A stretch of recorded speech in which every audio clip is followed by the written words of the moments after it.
나고 그때 말씀드렸지만 저는 모태부터 그 교회를 다녔는데 이제 지금 45년 전에 이제 목사님께서 저한테 구원의 확신과 또 하나님 자녀가 되는 그런 부분에 대해서 같이 얘기하는 중에 제가 영접을 하게 됐습니다. 그래갖고 그 다음부터는 얼마나 감격하고 또 그 진짜 구름에 둥둥 떠다니는 그 학생이었습니다. 그래서 그때는 뭐 공부보다는 어떻게든지 전도를 하기 위해서 정말 갖은 방법을 다 그 생각을 해놨습니다. 그래서 제가 학교 저 친구들 명단 다 만들어가지고 일본부터 전도하기 시작했는데, 그러니까 그 제 1번으로 꼽은 학생 목표로 해가지고 기도하면서 전도했는데, 제가 막 그때 성경 구절도 아는 것도 없고 아무것도 없는데 하나님께 기도하고서 그 친구를 만났더니, 만나서 얘기하니까 그 친구도 그냥 저 만나서 손 붙잡고 같이 울면서 기도를 하고 하나님 영접. 제가 아무것도 모르는데, 그래서 진짜 기적이구나. 또 그 다음에 또 그 친구 만나가서 2번 또 했는데 또 이게 뭐 자동으로 되더라고, 자동. 그래가지고 제가 지금 말씀대로 갈라디아서 2장 20절, 내가 그리스도와 함께 십자가에 못 박혔나니 그런즉 이제는 내가 산 것이 아니오 오직 내 안에 그리스도께서 사신 것이라. 이 구절 읽을 때마다 감격스럽지 않습니까? 네, 제가 그 고등학교 1학년 때, 지금 저희가 생각할 때는, 저희 어른들이 생각할 때는 고등학교 1학년 굉장히 어린 것 같지만 그때 제 생각하면 어린 게 아니었어요. 하나님 알고 어떻게든지 그 그리스도를 전파하기 위해서 참 애를 쓰고 또 앞으로 비전이 다 하나님 영광을 위해서 살겠다 하는 그런 마음을 가진 거 생각하면, 또 명단 다 만들어가지고 전도하고 한 생각하면은 고등학교 1학년이 그렇게 어리고 그런 것은 아닌 것 같아요. 그래서 제가 1, 2, 3번 쭉 매겼던 그 초창기 그 학생들은 대부분의 목사님이 되셔가지고 지금도 목회를 하고 계시고, 또 제가 대체 누가 우리 목사님을 전도했느냐고 해갖고 저를 보고 싶다고 그래갖고 제가 가서 간증도 한 기억이 납니다. 그래서 그런 패턴으로 여태까지 했었으면 수십만 명 했었을 텐데, 제가 그 다음에는 그렇게 다 못했다고 했더니 그 교인들이 그러더라고요. 우리 목사님 한 분 전도한 것만 해도 수십만 명 전도한 거랑 마찬가지라고 그렇게 또 말씀을 해주셔갖고 굉장히 위로가 됐던 것 같아요. 우리 오늘 학생들 참 오늘 아토피 또 비염 또 예방과 자연치료 오늘 듣기 전에 정말 이제 하나님 자녀로서는 그렇게 어린 게 아니다.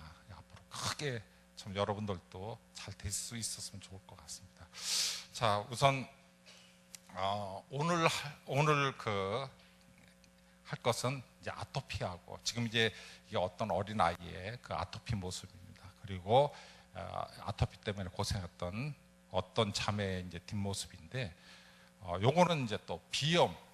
지금 오히려 아토피보다는 이제 비염이 상당히 많이 그 횡행하는 것으로 제가 알고 있습니다. 제가 우리 교회 새벽에 이렇게 오다 보면은 그 뒤에서 이렇게 오다 보면은 어떤 자매님 그 휴지를 이렇게 호픈 휴지가 막 이렇게 쌓여 있는 것도 이렇게 제가 봤습니다. 그래서 비염 때문에 고생을 많이 하시는구나, 이제 그런 생각도 그렇게 하게 됐습니다. 자, 지난주에 어떤 걸 했습니까?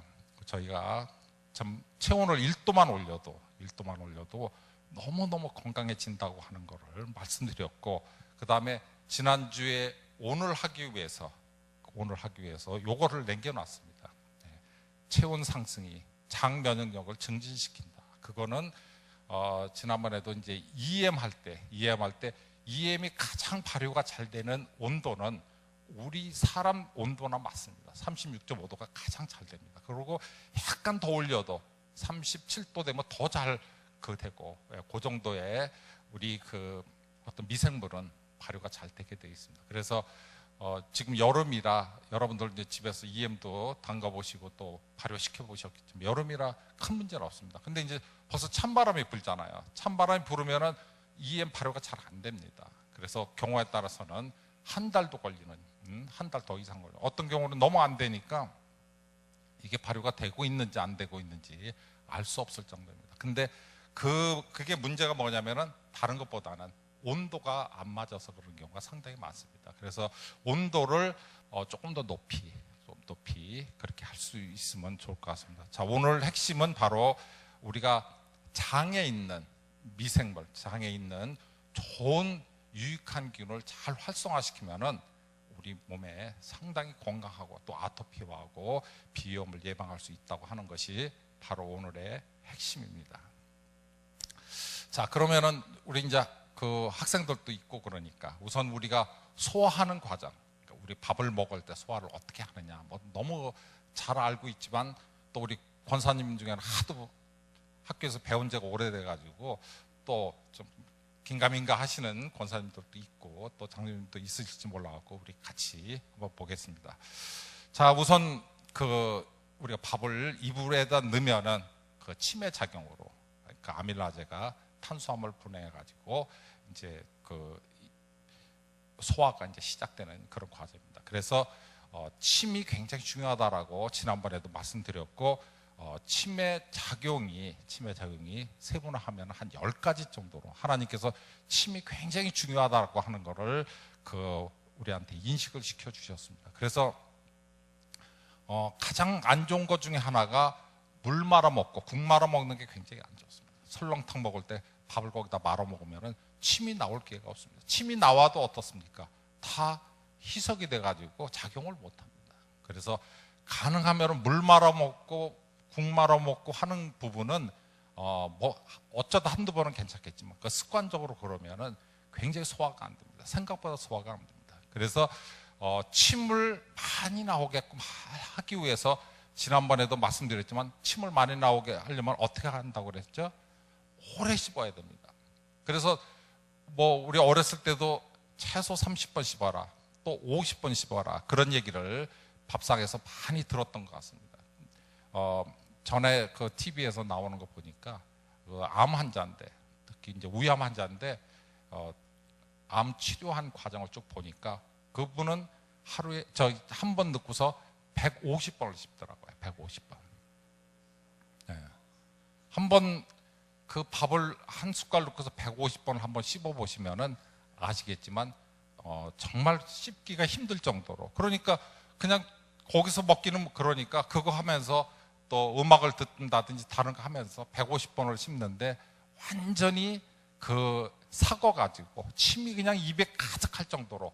왜 그러냐면 침 안에 항암 물질이 엄청 많이 들어 있습니다. 그래서 그게 밥을 먹는 게 아니고 항암 물질을 빼내기 위해서 우리 몸속에서. 그래서 그분이 위암 거의 말기인데도 치료 과정에 상당히 효과가 좋아졌다는 그런 얘기를 했습니다. 그래서 그 중에 하나가 이제 지금 우리가 소화 과정에 이제 아밀라제라고 하는 소화 효소가 탄수화물을 분해하는 그런 과정을 침에서 겪고, 그 다음에 이제 먹은 것이 이제 식도를 지나가지고 어디로 가냐면 이제 위로 가지 않습니까? 그래서 위는 이제 위에서 이제 강력한 위산이 나오기 때문에 위산이 이제 단백질을 분해하는, 소화시키는 이제 그런 과정이 되겠습니다. 그래서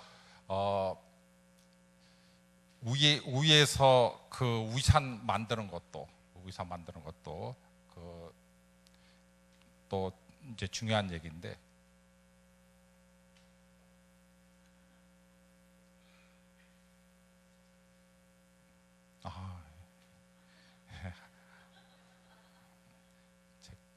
제 컴퓨터인데도 제가 잘 못 쓰는 것 같아요. 자, 위산하고 이제 위산이, 근데 이제 여기서도 재미난 것은 뭐냐면은 위산이라고 하면은 우리나라는 염산을 얘기합니다. 위산. 염산이 위 속에서 그 소화를 시키는데, 참 염산이라는 건 우리가 보통 배우는 이제 pH가 2에서 잘해야 3 정도 되는 굉장히 강력한, 우리 보통 우리가 손을 담그면은 손이 녹아야 되는 이제 그런 부분인데, 우리가 위가 견디고 또 위에서 소화시키는 거면 그 신비는 말할 수도 없습니다. 근데 그 시간 문제로 우선 그냥 지나가고, 또 위에서 바로 소장, 그 다음에 대장을 거쳐서 항문을 통해서 이제 소화가 되는 과정입니다. 자, 입에서 항문까지를 한번 생각해 보면, 입에서 우리 항문까지 쭉 과정을 보면은 이게 튜브나 마찬가지입니다. 어떤 잘못 생각하면은 이게 우리가 내부 기관으로 생각하는데 절대로 내부 기관이 아니고 외부 기관이라고 볼 수 있습니다. 입에서부터 항문까지는 그냥 뚫려 있다라고 그렇게 생각하시면은 오늘 배울 때 굉장히 이해가 굉장히 쉽습니다. 그러니까 그 튜브를 통해서 밥을 넣으면은, 예를 들어서 우리가 수박씨 있지 않습니까? 수박씨 그냥 생기면은 바로 그 항문을 통해서 그냥 나옵니다. 그게 그냥 뚫려 있기 때문에 나옵니다. 그렇지만 역류를 못하게끔 이제 관략근이 있어갖고 위에서 있고, 그 다음에 그 중간조가 있고, 그 다음에 이제 소장하고 그 대장 사이에도 관략근이 있고, 이렇게 해갖고 역류를 못하게 하는 거지, 결국은 뭐냐면은 어쨌든 간에 튜브라고 생각하시면은 이해가 굉장히 빠를 텐니다. 그래서 우리가 보면은 이제 기관에 이제 염증이 생기지 않습니까? 염증에 우리 이제 입에도 이런 염증이 생기지 않습니까? 이것이 입에 생기면 구내염이고 장에서 하면 장염이 되는 거고, 전부 요런 형태로 염증이 생기고, 결코 뚫리면 안 됩니다. 뚫리면 어디로 들어가냐면은 바로 우리 내장으로 들어가기 때문에 뚫리면 안 돼요. 그러니까 암에 걸려도 뚫리면 안 된다고 그렇게 얘기하는 것이 바로 이런 형태입니다. 자, 그래서 오늘은 아토피의 그 다음에 비염을 뭐하고 관련된 거냐면은 이제 장내 유익균, 요즘에 많은 비피더스균이라든지 이제 이런 유산균하고 연관시켜갖고 유익한 균, 그 다음에 해로운균, 이거 연관시켜서 오늘 이렇게 말씀드리고자 합니다. 자, 우리 몸속에 이제 세균수는 한 100조, 종류는 한 400하고, 그 다음에 세균 무게가 한 1.5kg 정도 됩니다. 세균이 1.5kg면 작은 무게가 아닙니다. 굉장히 많은 하고, 가장 이상적인 비율이 유익한 균하고 해로운 균이 85대 15 정도의 그 비율로 갖고 있으면 굉장히 이상적이라고 봅니다. 지난번에도 그럼 왜 15는 왜 그 해로운 균이 있어야 되느냐, 이제 그렇게 말씀을 드렸었는데, 우리가 항상 좋은 것만 먹을 수 없기 때문에 우리가 좀 안 좋은 거 먹을 때는 해로운 균이 분해를 합니다. 그렇기 때문에 한 15 정도는 항상 예비로 갖고 있어야 굉장히 이상적이고, 그리고 상당히 우리 몸에 이제 건강한 우리 몸이 될 수 있습니다. 그래서 장내 세균 중에 이제 유익한 균이다, 이거는 굉장히 유익하다 하면 이제 비피도 박테리움, 이게 비피도스, 락토바실러스라고, 또 유해균은 포도상 규균, 대장균, 윌치균, 이제 이런 것으로 하는데, 그는 있다는 것만 이제 아시면 되는데, 지난번부터 이제 쭉 얘기했지만 나이가 들수록 우리가 줄어드는 게 있습니다. 키가 어떻습니까? 나이 들었는데 키가 5cm 더 컸다. 병원에 가보셔야 될 것 같습니다. 제가 보기에는. 분명히 나이가 들수록 키는 줄어듭니다. 그거는 줄어드는데 적어도 1, 2cm, 많은 경우에는 5cm 이렇게 줄어드는 것을 보고, 또 머리카락도 줄어듭니다. 머리카락도. 그 다음에 우리 몸속에 수분이 있지 않습니까? 수분도 우리 어린아이들은 태어날 때는 80%, 90% 이렇게 수분이 상당히 많다가 점점 줄어가고, 우리가 이제 평균적으로 한 70%라고 우리 몸속에 수분을 얘기하지 않습니까? 근데 그게 평균적이고, 그 다음에 65, 우리 어르신, 또 연세 많으신 우리 권사님이나 장로님들은 55%까지 그렇게 줄어들 수도 있습니다. 그러니까 수분이 자꾸만 줄어들고, 그렇기 때문에 이제 전체적으로 문제가 생기고, 지난주에 말씀드린 대로 근육도 마찬가지입니다. 근육도 매년 1%씩 나이 들면서 1%씩 근육이 줄어든다고 하고, 또 뼈도, 골밀도도 그렇고, 호르몬도 그렇고, 체온도, 지난번에 체온에 대해서 많이 말씀드려요. 체온도. 그런데 또 뭐가 줄어드냐면은 우리 장 속에 있는, 우리 전체적인 몸 속에 있는 유익한 균, 유산균이 또 전체적으로 줄어들기 때문에 우리 몸에 문제가 생기는 것입니다.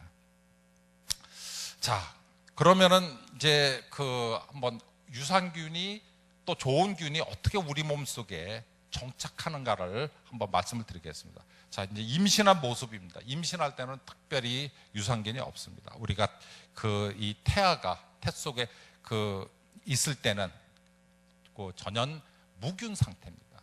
그런데 이제 출산 가까이 오면은 참 그것도 신기합니다. 하나님께서 출산에 가까웠다 그러면은 유산균, 그러니까 좋은 균을 준비하라고 우리 몸속에 오다를 내립니다. 그러면은 산도에, 그러니까 아기가 나오는 산도에 유산균이 그때부터 쌓이기 시작합니다.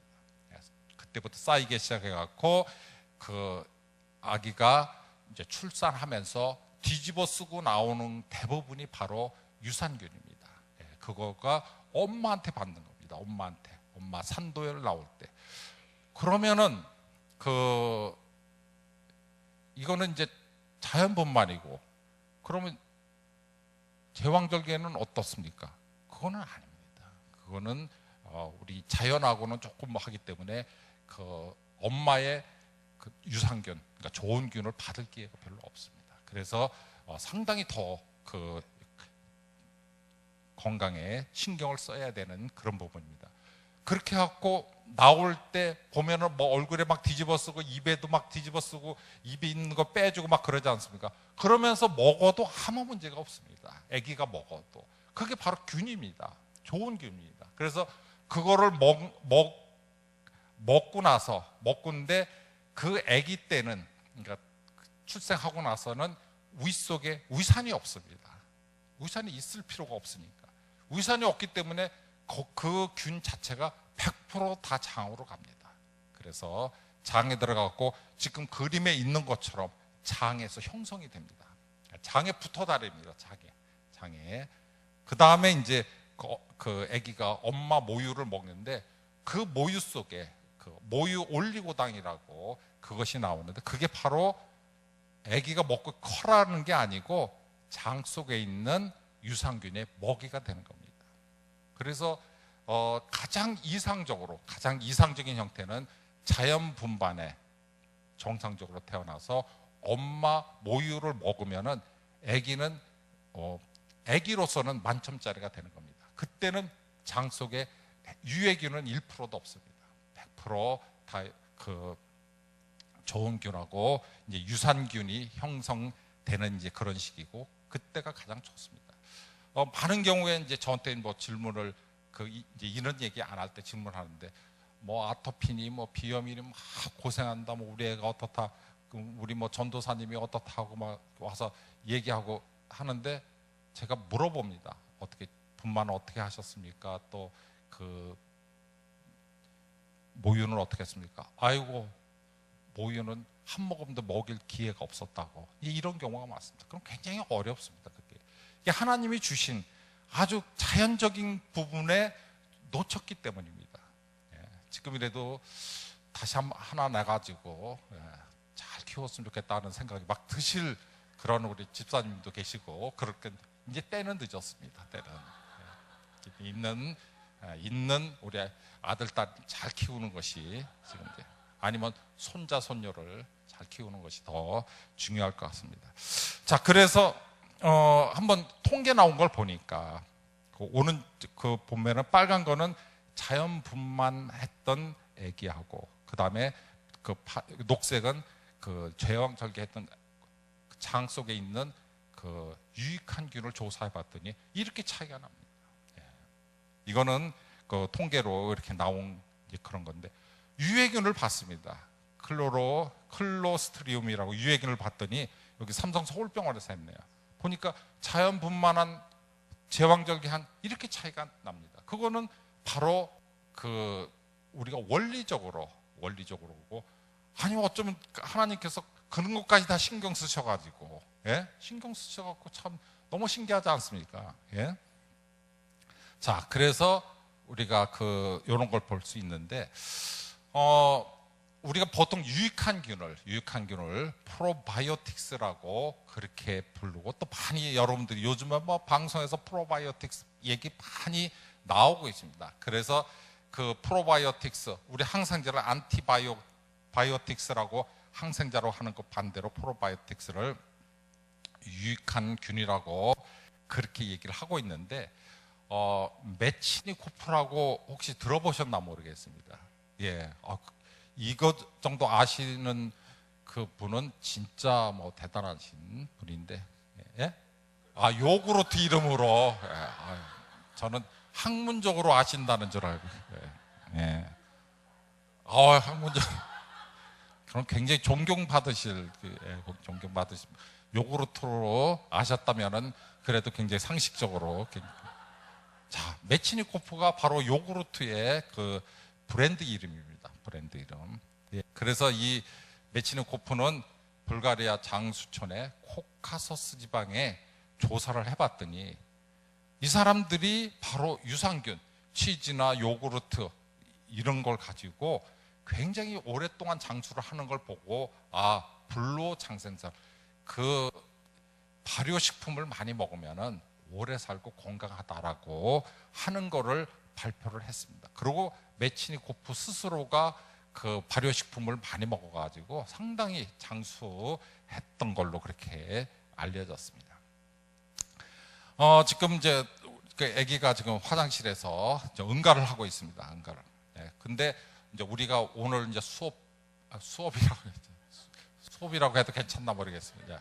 자, 오늘 수업 끝나고 나서부터는 이제 화장실 가서 예사롭게 끝내지 마시고, 이제 냄새하고 색깔을 검토를 하시는 게 상당히 중요할 것 같습니다. 여러분들 아시다시피 옛날에 왕이 화장실 가면은 그거를 갖다 대야에다 이렇게 받아가지고 이제 전이들은 냄새, 맛, 그 다음에 맛까지 봤다고 그런 걸 아마 얘기를 보셨을 것 같습니다. 다른 것보다도 뭐 너무 관찰하시고 뭐 맛까지 보시지 말고, 맛까지 보시지 말고 우선 냄새만 봐도 벌써 이게 발효냐 부패냐 하는 걸 금방 알 수가 있습니다. 발효는 항상 유익한 균이 하기 때문에 발효됐을 때는 냄새가 안 납니다. 혹시 냄새가 나면은 약간 우리 EM 발효하면은 냄새가 좋으면서 약간 시큼한 냄새 있지 않습니까? 그런 정도 나올 수 있고, 부패가 되면은 엄청 냄새가 납니다. 막 썩는 냄새 있잖아요. 부패되는 냄새. 그렇기 때문에 벌써 화장실에만 갔어도 내 장 안에 유익한 균하고 유익균이 어떻게 구별되는가 하는 거를 금방 알 수가 있습니다. 아주 굉장히 쉬운 방법입니다. 그래서 내 지금 장 안에는 유익한 균이 많고 유해균이 적다, 이거를 대부분 이제 판명할 수가 있는데, 우리의 그 대변의 이제 구성을 보면은 대부분 이제 수분입니다.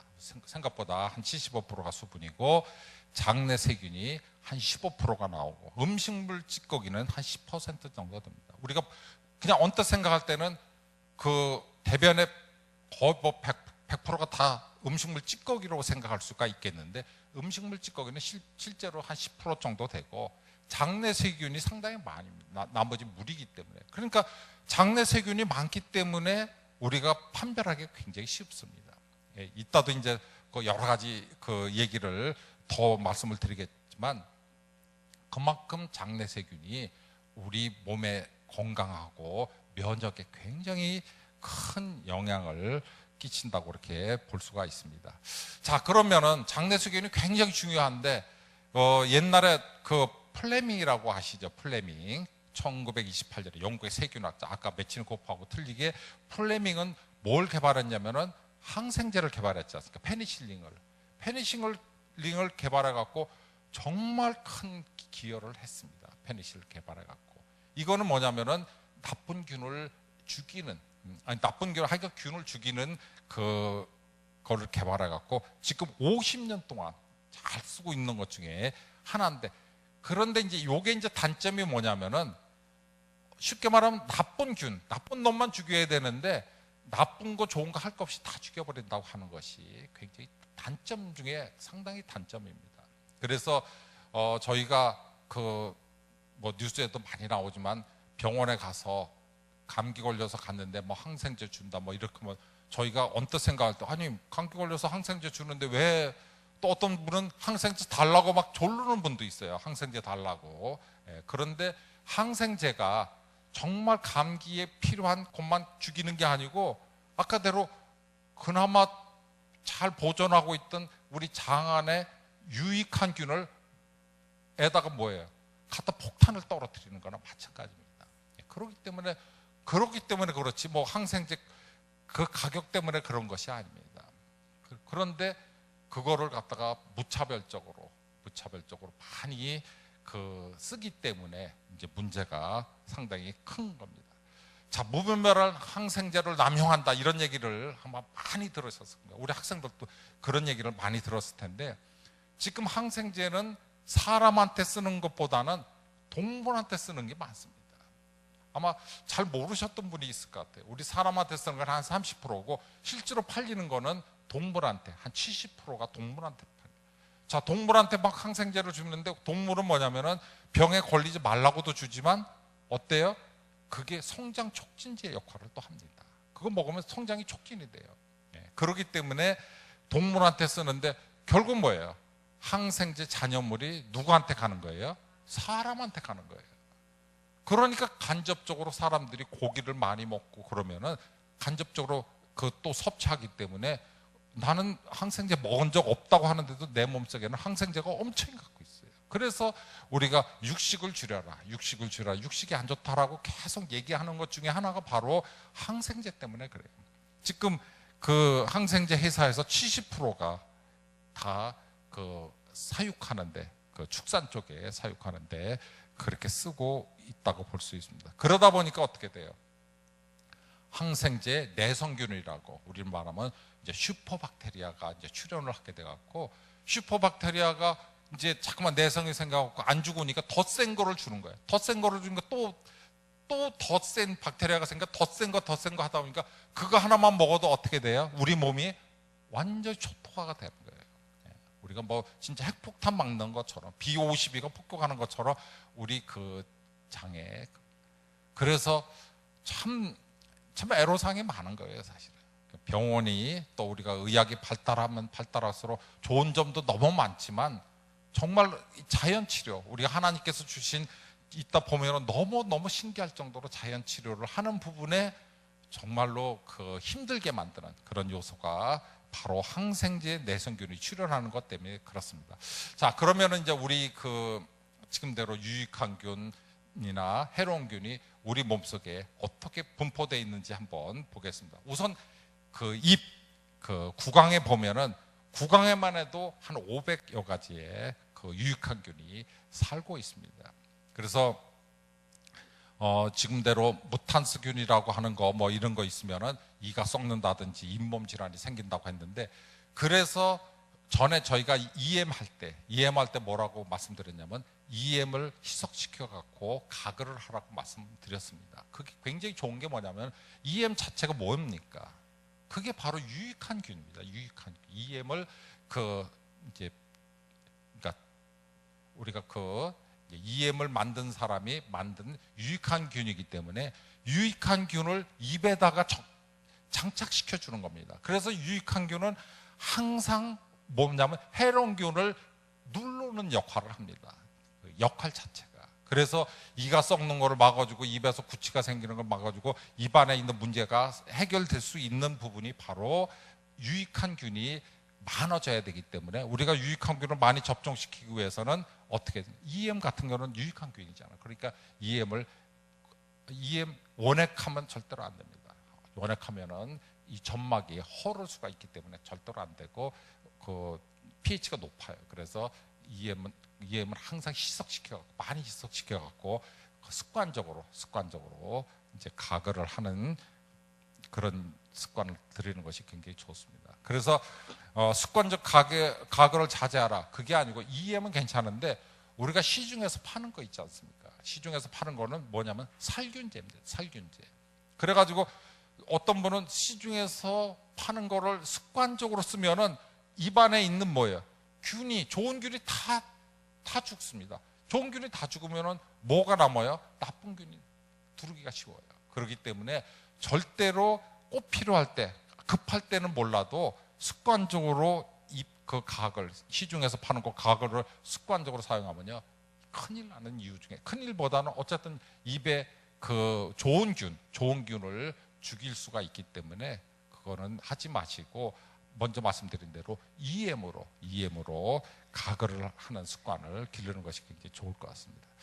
자, 그래서 지금대로 그 천연 가글을 사용해라. EM이 없으면은 우리가 뭐 소금물 또는 뭐 죽여물로 그렇게 가글하는 것이 오히려 좋습니다. 자, 그 다음에 이제 위에서 보면 위에는 아까 말씀드린 대로 위산이 상당히 강산이기 때문에 균 자체가 살기가 힘듭니다. 그래도 어느 정도 한 수천 개 정도의 그 균이 살고 있는데, 이것도 그 유해균 자체가 들어오면은 위산에 웬만큼 다 죽습니다. 다 죽는데 그래도 소장으로 넘어가지 못하도록 하는 역할을 하는 것이 이제 위입니다. 자, 그런데 이제 혹시 뭐 제산제라고 들어보셨어요? 제산제, 갤포스라고 하는 거 아마 들어보셨을 것 같아요. 그래서 그 위가 뭐 위염이 생긴다든지 뭐 위궤양이라든지 뭐 이런 거, 위가 속쓰리고 이러면은 보통 뭘 먹느냐면은 이제 제산제라고 이렇게 빨아먹는 거 있지 않습니까? 그 그림이 그 다음에 여기 있네, 그죠? 예, 이런 거 있지 않습니까? 예, 그래서 빨아먹는 거를 먹게 됩니다. 그 빨아먹는 걸 먹게 되면은 이것이 이제 그 위를 코팅을 하고 그 다음에 이제 위산이 많이 안 나오게 하는 겁니다. 위산이 많이 안 나오니까 그 위산이 그 위에 염증이 생긴 거를 그 자극을 못 하도록 하니까 그 대신 뭡니까? 위산이 많이 안 나오니까 제대로 살균 작용을 못 하는 거예요. 그러면 그 틈을 타서 뭐가 들어옵니까? 유해한 균이 위를 통과할 수가 있다는 겁니다. 그게 굉장히 위험성이 있는 거죠. 그래서 우리가 뭐 제산제, 뭐 갤포스를 한두 번 먹었다고 해서 문제가 되는 건 아닙니다. 그렇지만 습관적으로 계속 먹게 되면은 나중에는 뭐예요? 위산이 제대로 안 나옵니다. 위산이 제대로 안 나오면은 그 유해균이 통과가 잦을수록 설사가 생기는 겁니다. 그래서 그 약을 쓰는 부분도 뭐 꼭 쓰지 않는다고 하는 게 아니고 장기적으로 계속적으로 쓴다는 거는 상당히 문제가 있다라고 그렇게 생각하시면 될 것 같습니다. 자, 그 다음에는 이제 그 위를 넘어오면은 바로 십이장을 거쳐갖고 소장에 이르게 되는데, 지금 소장이 상당히 중요한 부분입니다. 소장이 길이가 한 6, 7m 정도 되고, 여기서 이제 면역과 이제 유해균하고 이제 싸우게 되는 그런 일이 생기고, 이제 대장에서는 소장에서는 이제 영양분을 흡수하고, 대장에서는 이제 수분을 흡수해 갖고 우리가 변을 만들어 가지고 항문을 통해서 배출하게 되는 것입니다. 이제 다시 나온 건데, 지금 이제 그 항생제 얘기를 나왔을 때, 지금 이제 감염되는 거는 뭐 페니실린이라든지 뭐 여러 가지 이제 이런 것 때문에 그 감염 질환은 굉장히 없어졌습니다. 그 대신 감염 질환이 없어지고 나니까 면역 질환, 아토피라든지 비염이라든지 그 다음에 이제 여러 가지 자가 면역 이런 것이 생기는데, 우리가 알지 못하는 것들이 너무 많이 생기게 된 것입니다. 그 원인을 잘 몰랐습니다. 그랬는데 지금 이제 그 언제부턴가 우리가 그 장내 유익한 균하고 지금 면역 질환하고 관계가 있다는 것이 발표되면서 지금 이제 그 많은 연구와 또 치료 방법이 나오고 있습니다. 자, 그 중에 이제 그 여러분들도 잘 들으셨겠지만 장누수 증후군이라고 해서 장누수증이라고 하는 것이 있습니다. 이건 이제 소장에서 이루어지는 건데, 이제 소장이 이제 이런 모양으로 이렇게 이제 굴곡이 돼가지고 지금 이제 표면적이 상당히 넓힙니다. 이게 한 6m에서 7m 정도 돼 있는데, 이거를 쫙 펼치면은 테니스 코트 정도 되는 정도의 표면적을 갖고 있습니다. 그래서 이제 장누수증이라고 하는 거는 이제 장이 새는 거를 얘기하는데, 소장에서는 무슨 역할을 하냐면은 바로 영양분을 흡수하는 역할을 하고 있습니다. 아미노산이나 포도당이라든지, 그 다음에 지방을 지방산과 그리세린으로 분해해가지고 흡수하는 역할입니다. 그러니까 굉장히 중요한 것이 흡수를 제대로 못하면은 우리가 살 수가 없습니다. 그래서 흡수를 잘 하는 그런 역할을 하고 있는데, 정상적인 그 소장의 표면은 이렇고, 그 소장 벽에는 뭐가 붙어 있냐면 그러니까 그 좋은 균, 그러니까 유익한 균이 프로바이오틱스라고 쫙 붙어 있습니다. 그게 치밀하게 붙어 있을수록 건강한 것입니다.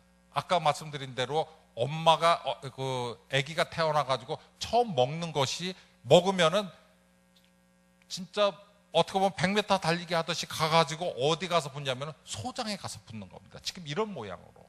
그래가지고 먼저 가서 누가 시키지도 않았는데 가서 붙어 다니는 겁니다. 네, 틈을 안 주기 위해서. 그래갖고 딱 붙어 있다가 나쁜 병원균이나 이런 것이 침범하면은 침범을 못하게 딱 붙어 있습니다. 네.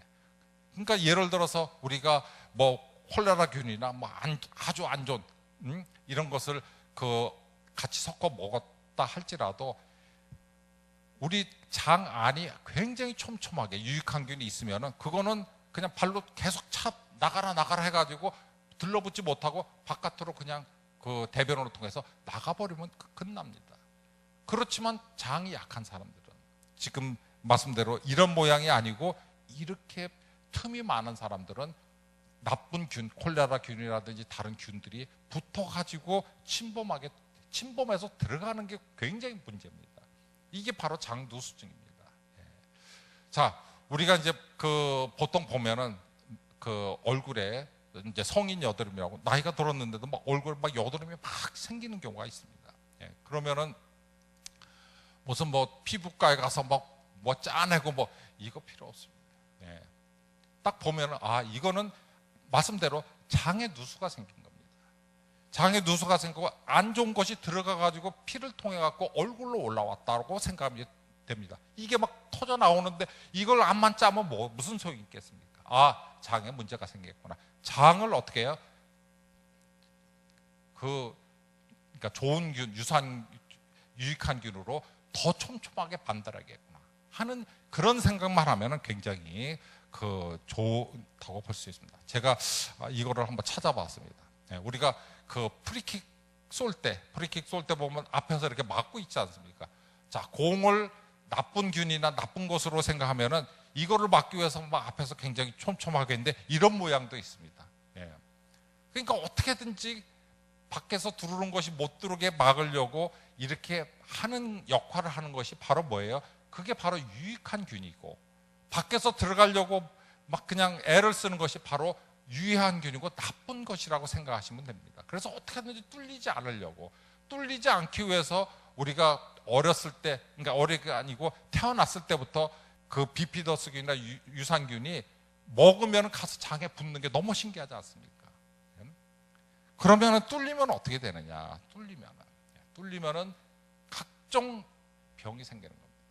이게 이제 지금대로 장누수증으로 생기는 것이 우울증, 그 다음에 아토피, 비염, 대상포진, 그 다음에 과잉행동 ADHD, 우리가 지금 흔히 얘기하는 자가면역 질환도 바로 장누수증의 하나, 뭐 루마티스 클론이라든지 뭐 이런 병들, 그러니까 루마티스, 클론은 아까 말씀드린 대 입에서부터 항문까지 우리가 다 연결돼 있지 않습니까?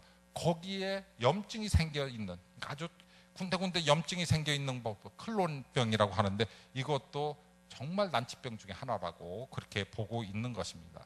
다발성 경화증, 뭐 그 다음에 이제 셀리악병이라고 해서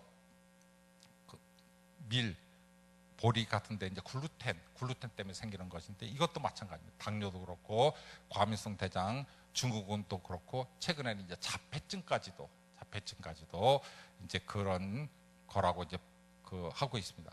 자, 그러면 이제 뭐가 중요하냐면은 우리가 근본적으로 하나하나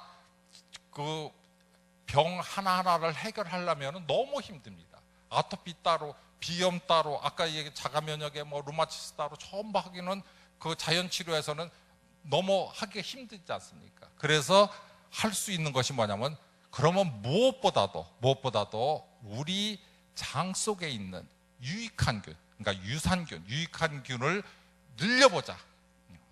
어떻게든지 늘리면은 자동적으로 해결될 것이 아니야. 늘리고서 자동적으로 해결한 예가 너무 많습니다. 자, 그러면 늘리는 방법이 어떤 방법이냐면은 지금 얘기대로 발효식품, 식이섬유가 많이 든 거, 해조류, 견과류 등을 먹는 것입니다. 자, 발효식품으로 보면은 우리가 김치가 있습니다. 김치. 자, 김치 지금 보니까 3,500종류의 유산균이 들어있다고 합니다. 지금 이제 우리 이제 어르신분들은 뭐 김치 먹어라 마라 뭐 얘기 안 해도 김치 없으면은 보통은 뭐 밥이 안 넘어간다 이제 이런 분들이 많은데, 요즘에 그 학생들 또 젊은 사람들 중에는 김치 안 먹는 사람들이 상당히 많이 들어 있습니다. 김치가 뭐 반드시 좋은 것만 아니다라고 하지만 지금대로 우리의 장점은 김치를 통해서 유산균을 3,500종류의 유산균을 그동안 섭취했기 때문에 상당히 건강했고, 또 전에 무슨 유행병이 돌 때도 한국 사람들은 김치를 많이 먹어갖고 잘 전파가 안 된다라는 얘기도 우리가 들었지 않습니까? 근데 김치 먹어서 그렇습니까? 그게 아니고 김치 속에 있는 유산균을 우리가 섭취를 습관적으로 하기 때문에 그래도 상당히 건강한 이유 중에 하나라고 그렇게 볼 수가 있습니다. 아이고, 이건 지나가겠습니다. 네. 자, 이거는 지나가는데 그냥 참고로 네, 지나가고 싶은데 참고로 그냥 상식적으로 절대 이거 드시라고 하는 거 아닙니다. 네, 절대로 드시지 말고 한 잔이라도 드시지 마세요. 한 잔이라도 그냥 참고로.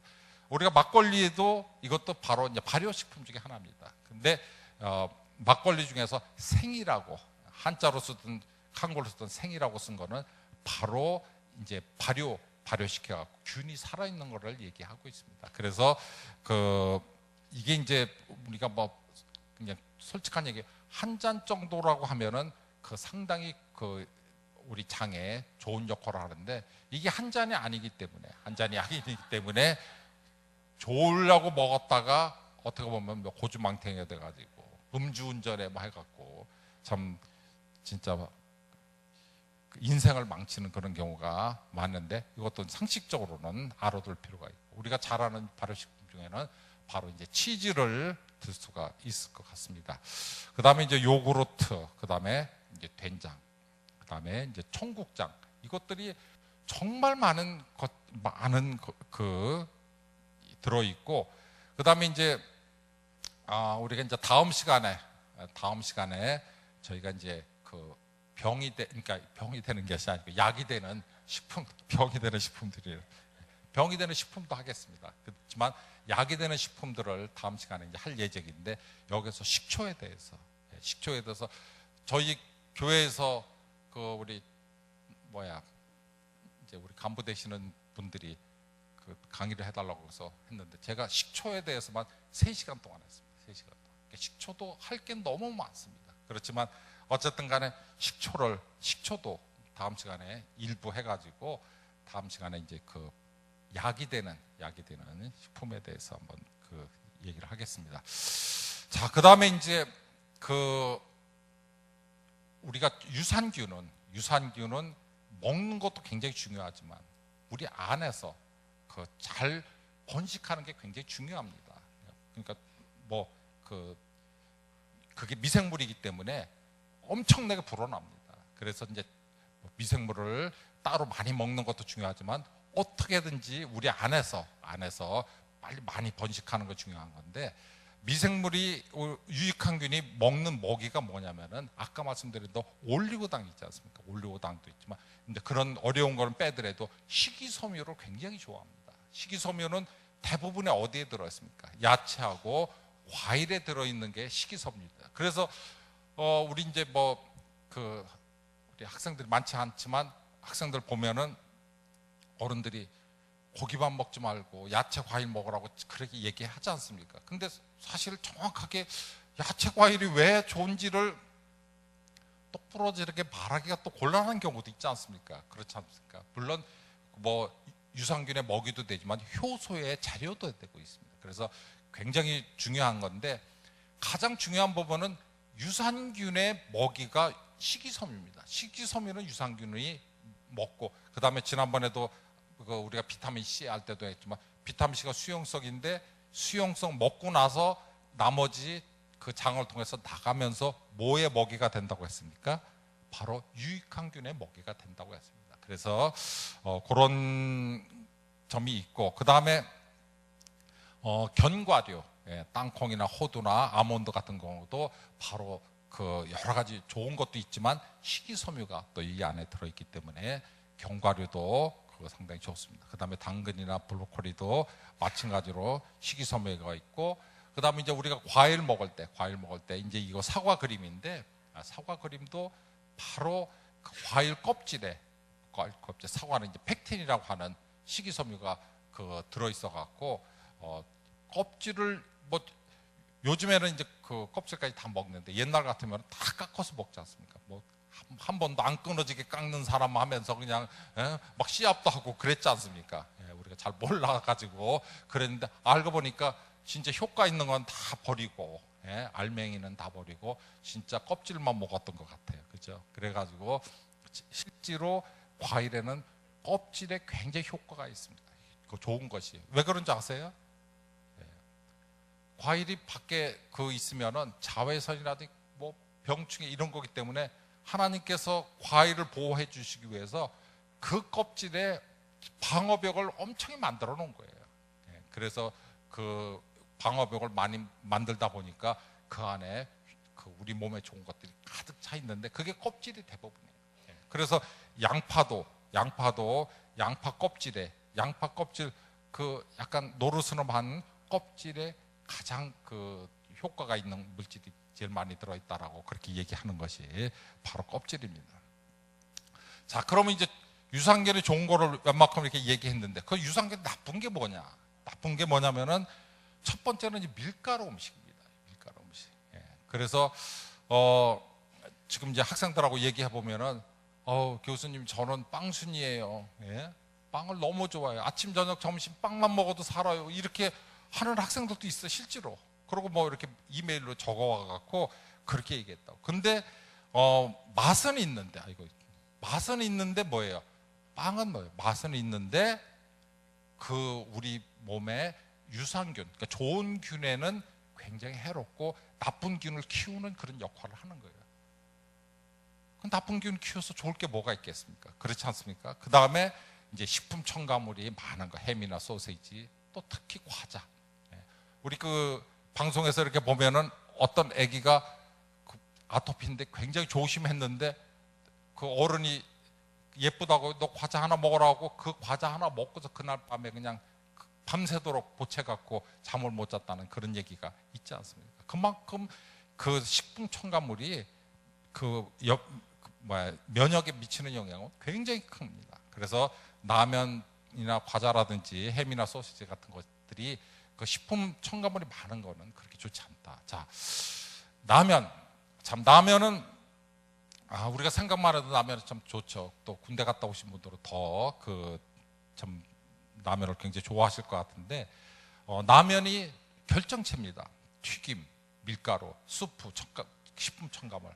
그 다음에 더군다나 뭐 양은 냄비, 아주 나중에 제가 혹시 기회가 있으면은 이 양은 냄비의 효과에 대해서도 말씀드리면은 참 먹기가 참 곤란할 정도로 굉장히 뭐한 건데, 여기다가 이제 햄이라고 하는 거는 햄이 나쁘다는 건 아닙니다. 근데 햄이 색깔을 좋게 하기 위해서 여기 이제 식품 첨가물을 섞고, 그다음 소시지도 마찬가지로 했습니다. 저희 어렸을 때 저희 초등학교 다닐 때만 해도 햄하고 소시지 반찬 싸가면 거의 1등입니다. 1등. 다 부러움의 대상이 됐고, 막 전부 젓가락 들고 와가지고 줄 서가지고 하나만 먹어보자고 그렇게 했던 그런 기억이 나는데, 지금 생각하면 이게 가장 안 좋은 음식 중에 하나가 됐던 것 같아요. 근데 여기 결정판이 뭡니까? 바로 부대찌개입니다. 라면도 들어있고 햄도 들어있고 소세지 들어있고 여기다가 아주 결정판입니다, 보니까.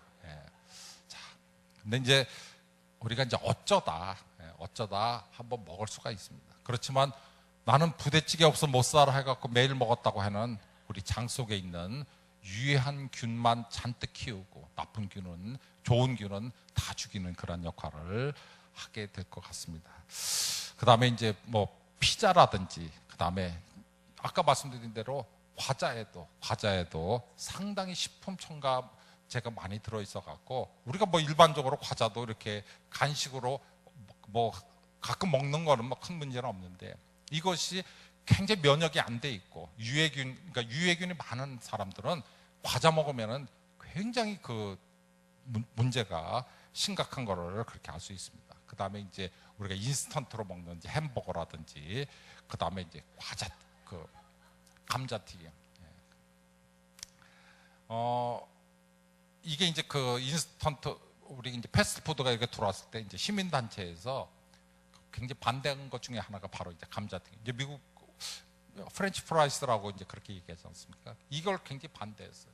그래가지고 그럼 좋다. 그 뭐 패스트푸드 좋은데 이 감자튀김만 하지 말라. 왜 이렇게 반대했을까요? 예?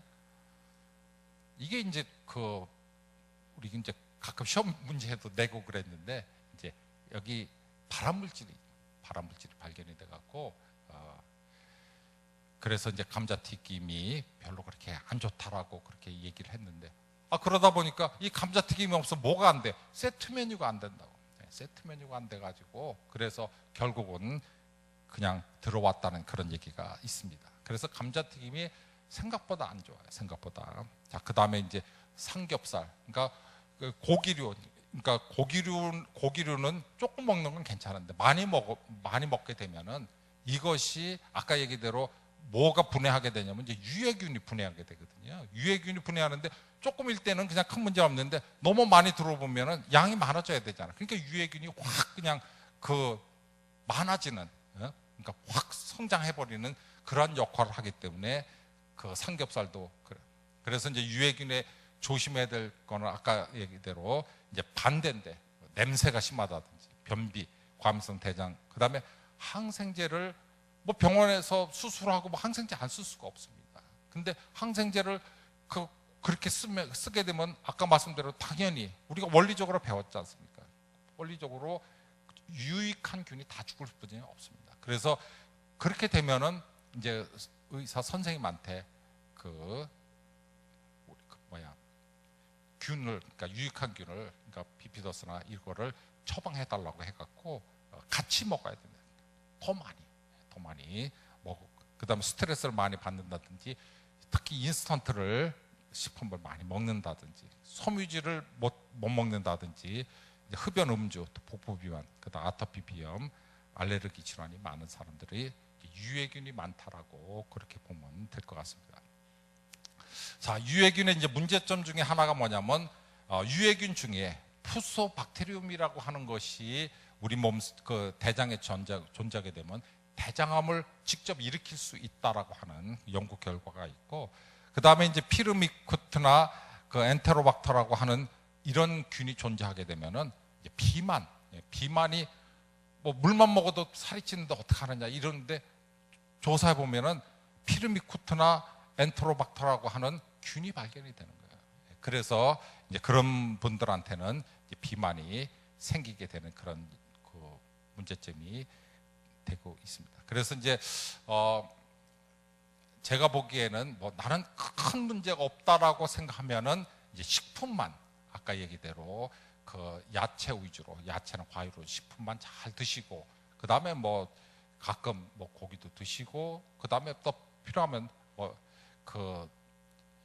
롯데리아 가서 좀 먹어도 되고, 이런 정도는 상관이 없는데, 그게 너무 이제 그 식생활 자체가 균형이 안 잡히게 그렇게 먹는 게 이제 문제인데, 지금대로 아토피가 심하다, 아니면은 그 비염이 심하다, 뭐 면역 질환이 심하다 하는 사람들은 제가 보기엔 빨리 그 유산균을 그 사설에도 섭취하시는 게 굉장히 중요할 것 같아요. 그래서 이제 몇 가지 선택하는 기준이 있는데, 균의 숫자라든지, 어떤 경우는 균의 숫자가 뭐 아주 최고 제가 많이 본 것이 한 봉지에 4,500억 되는 균이 있는 것도 있습니다. 근데 이제 시중에 이제 흔히 파는 거는 1억짜리면 4,500개 하고 차이가 나잖아요. 그래서 급하다 생각하는 분들은 좀 균이 많은 거, 그 다음에 그 먹게 되면 그러니까 위를 통과할 때 위산 때문에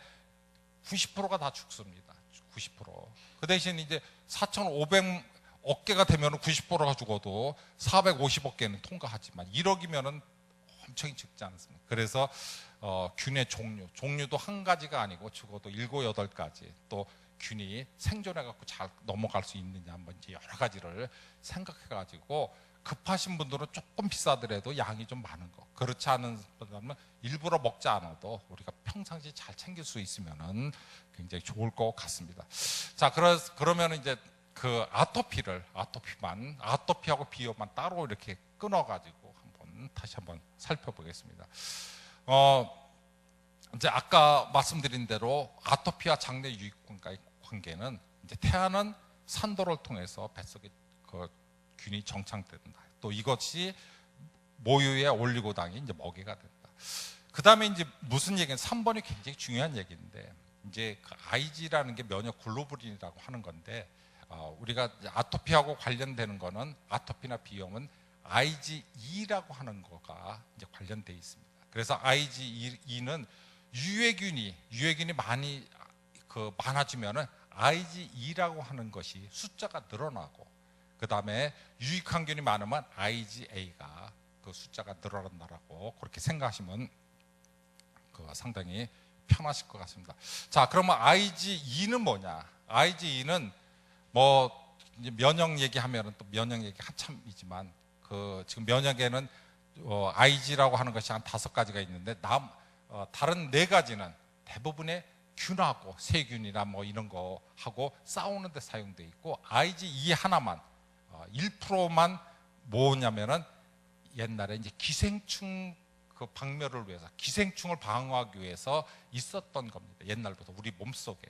그래서 그랬는데 이제 어느 날부터 기생충이 없어졌습니다. 기생충이 없어.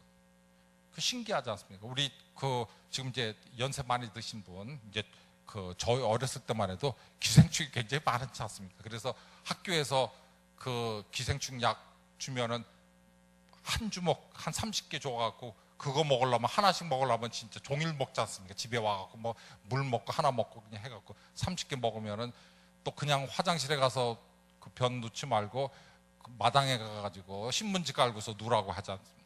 그래서 놓고 나면은 지금같이 스마트폰 있으면 굉장히 편했을 텐데, 그때는 뭐 집게 가지고 뭐 해충 몇 개 뭐 해갖고 세 가지고 그 다음날 와갖고 손 들어가지고 뭐 몇 개 뭐 이렇게 하고, 참 옛날에 그랬습니다. 사실은 그게 이제 바로 기생충이 있던 시절이에요.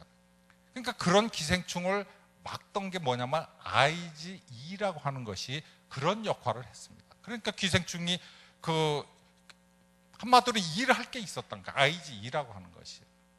그런데 지금 어느 날부터인가 기생충이 없어요.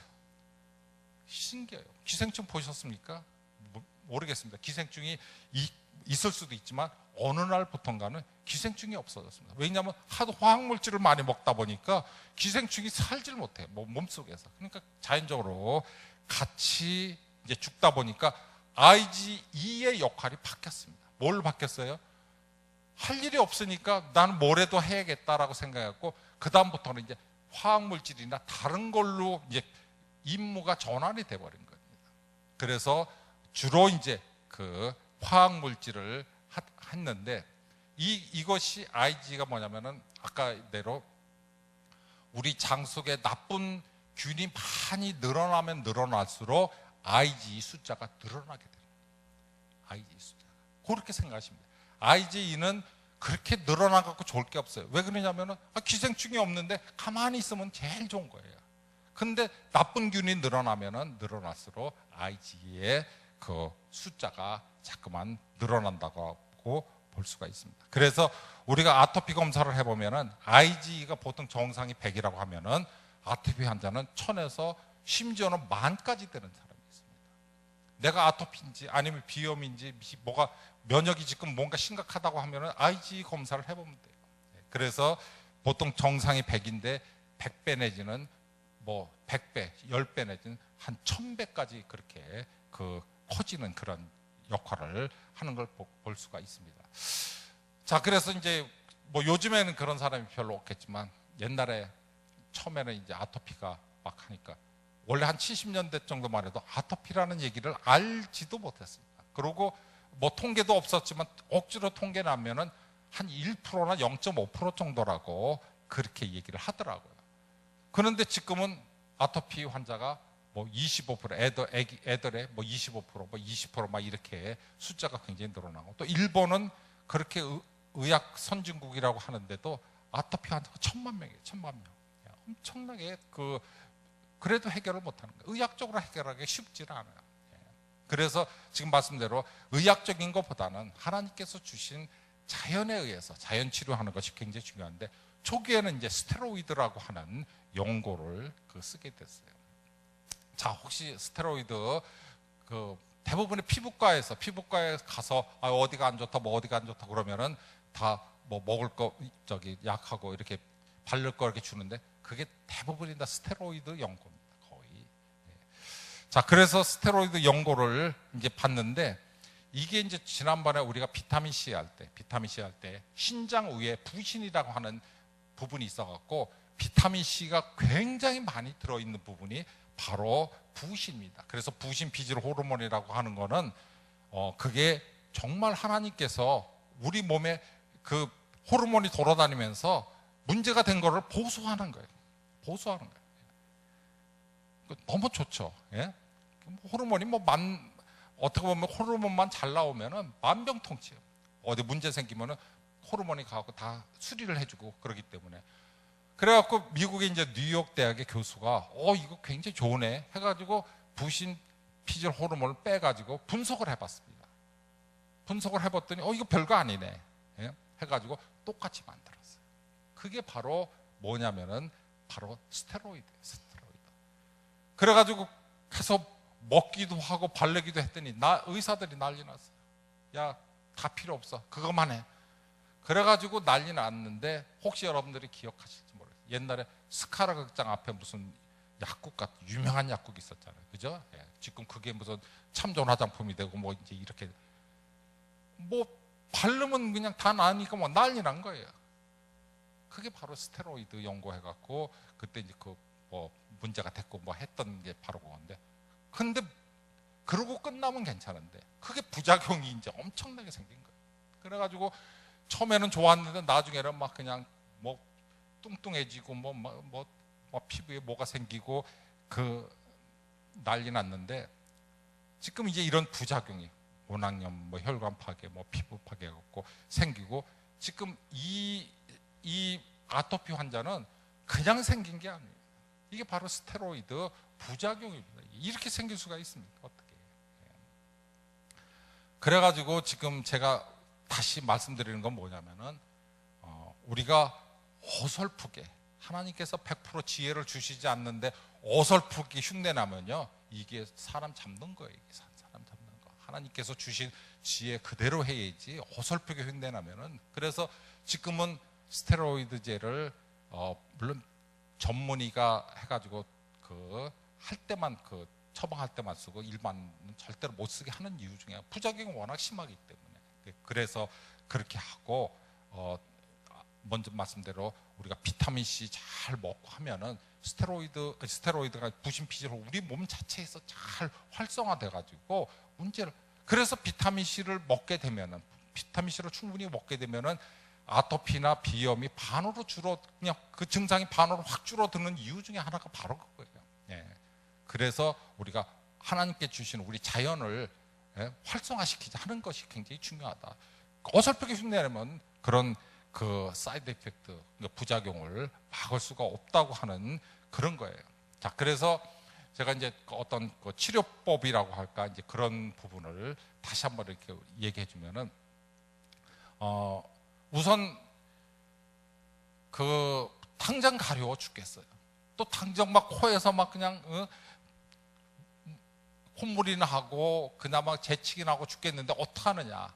그럴 때는 먼저 제가 말씀드린 대로 이제 IgE가 많이 늘어나면은 때 이제 히스타민이 많이 생기기 때문에 항히스타민을 해야 돼요. 그래서 아주 급하면 병원에서 잠깐 항히스타민제를 잠깐 먹을 수도 있지만 우리가 EM 있잖아요. 지난번에. 그래서 EM을 꼭 배우시라고 하는 것이 EM에다가 EM하고 죽염을 섞어가지고 그 희석을 시켜갖고 항히스타민제를 만들 수가 있어요. 그래서 아주 가려운데 그걸 좀 바른다든지 뿌리면은 많이 그래도 참을 수 있을 정도 되고, 또 그 코에 그 막 비염 증세가 나오면은 그렇게 갖고 코에다가 그 면봉으로 이렇게 바른다든지 아니면 스프레이로 이렇게 해주면은 훨씬 좋아져요. 훨씬 좋아요. 그래서 지금 이제 약국에서 파는 식염수가 있어요. 식염수가 있는데 지금 급해서 보통은 이제 식염수로 코 청소를 많이 한다고 그렇게 얘기하는데, 그거보다는 우리가 EM하고 원액 쓰면 안 되고 희석을 시켜가지고 그 죽염을 좀 넣어갖고 코를 청소보다는 코에다 이렇게 바를 수 있으면은 훨씬 이제 좋아지고, 이제 그거로 끝나는 것이 아니고 우리가 이제 일반 목욕하는 것보다는 그 온천 있지 않습니까?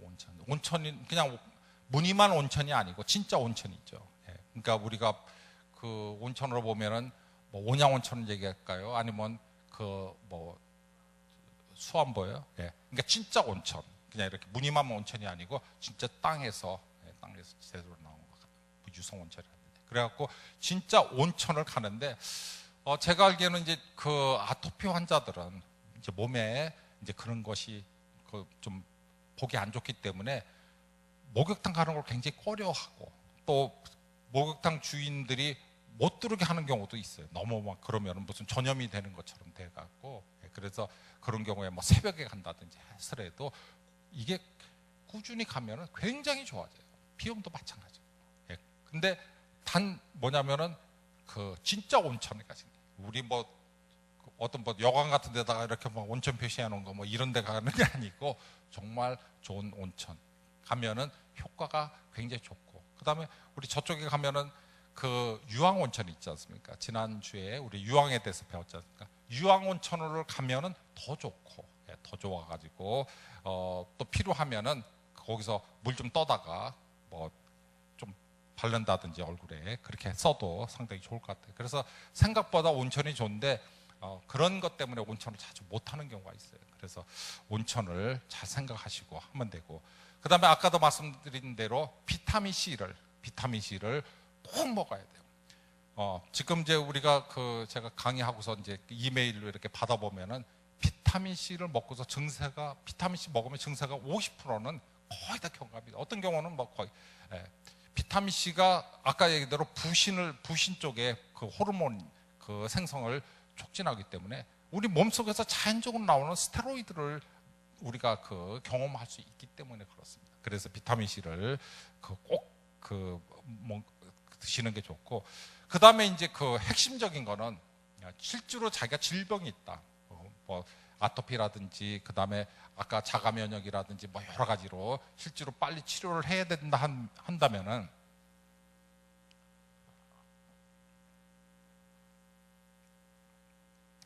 유산균을 직접 섭취하는 것이 굉장히 중요합니다. 그렇다고 뭐 김치를 뭐 그냥 몇 통을 앉은 자리에서 뭐 먹는다든지 그것도 또 경우에 따라 부작용이 될 수도 있기 때문에 빨리 유산균을 뭐 급하신 분은 고단위를 써갖고 조금 비싸더라도 그렇게 하는데 뭐를 드시라고 얘기하기는 좀 그렇지만, 이거는 어쨌든 간에 좋은 유산균을 선택해서 그렇게 하는 것이 굉장히 중요할 것 같습니다.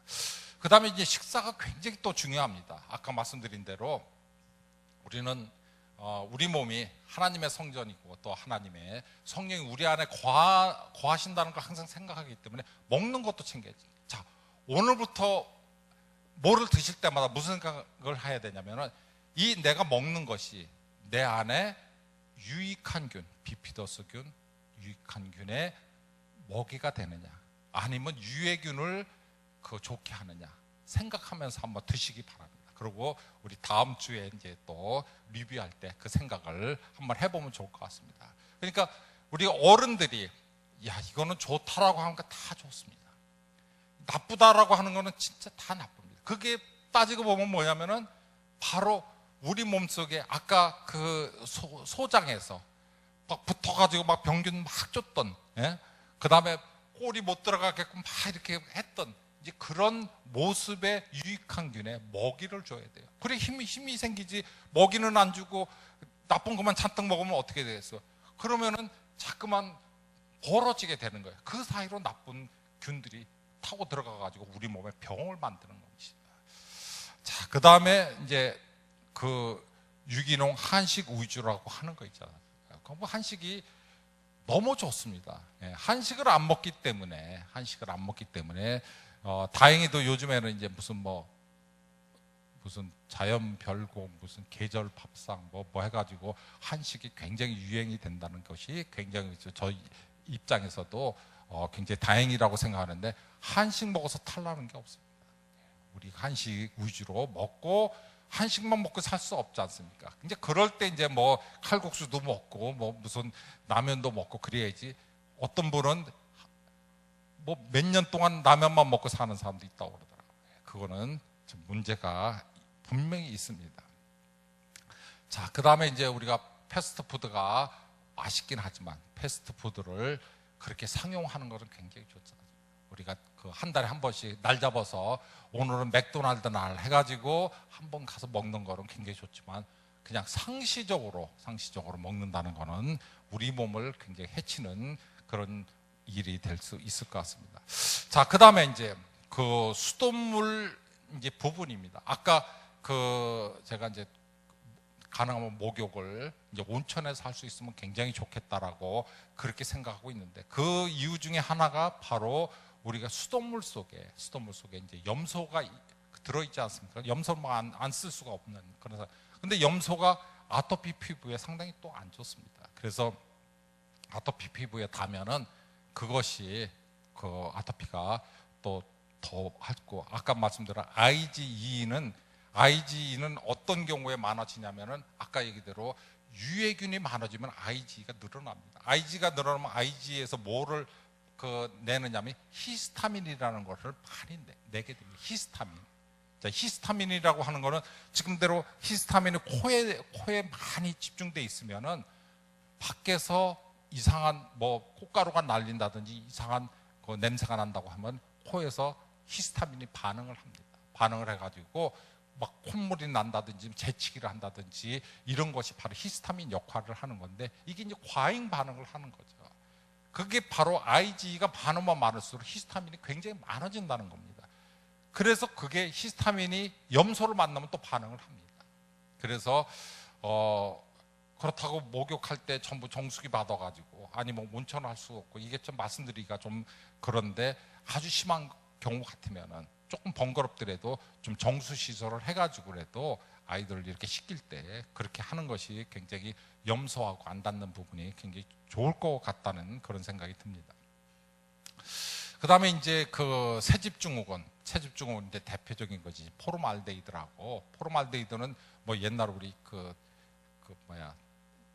생물 시간에 실험실에서 뭐 해부할 때 썩지 말라고 방부제로 썼던 게 포름알데히드인데, 이제 그거를 이제 그 우리 건축자재 그렇게 쓰다 보니까 그거에 굉장히 반응을 해갖고, 혹시 이제 그 여러분들 중에서도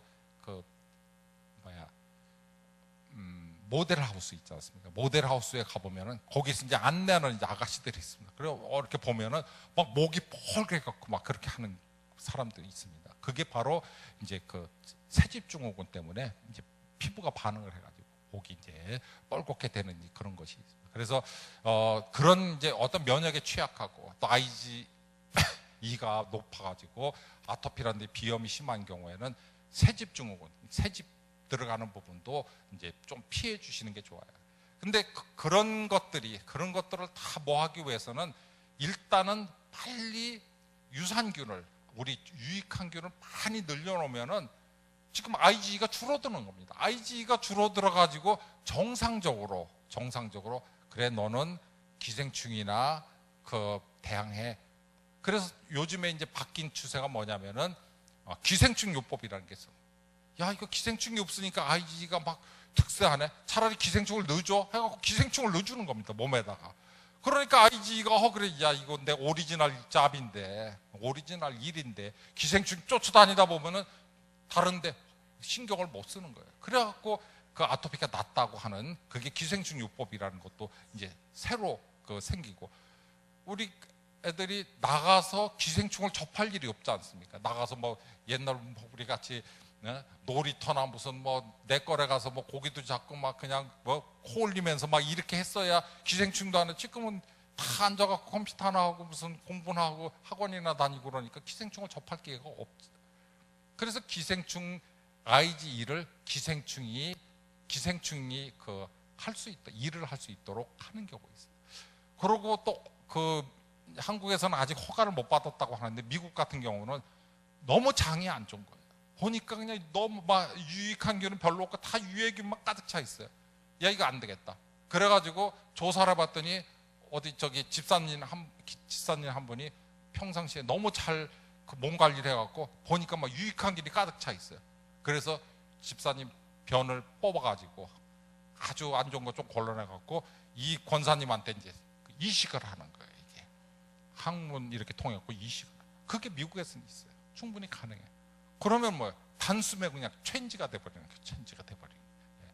그런 방법까지 쓸 정도로 우리 장 안에 지금 균은 굉장히 중요한 그런 역할을 한다고 볼 수 있어요.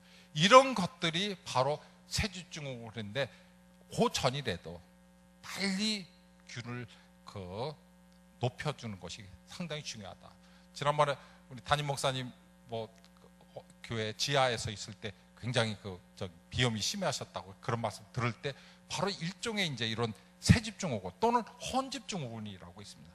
너무 집이 헐어가지고 곰팡이 균 이런 것들이 막 날려다니고 그러면은 그것도 반응을 합니다. 그게 바로 헌집증후군입니다. 너무 집이 어떤 환경이 안 좋은 경우에도.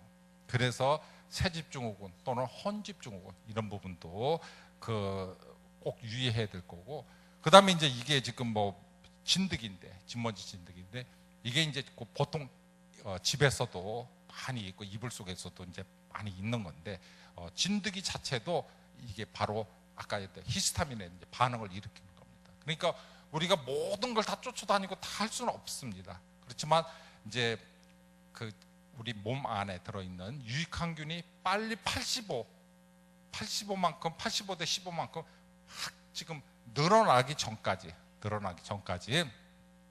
바로 진드기도 없애야 되고 세집증후군도 피해야 되고 수돗물도 하고 하면은 어느 정도 지나면은 어떤 경우에는 밖에서 햇볕만 쬐어도 막 반응이 일어나고 얼굴이 빨갛고 막 하는 사람이 있어요. 이것도 바로 알러지 일종에 있는 겁니다.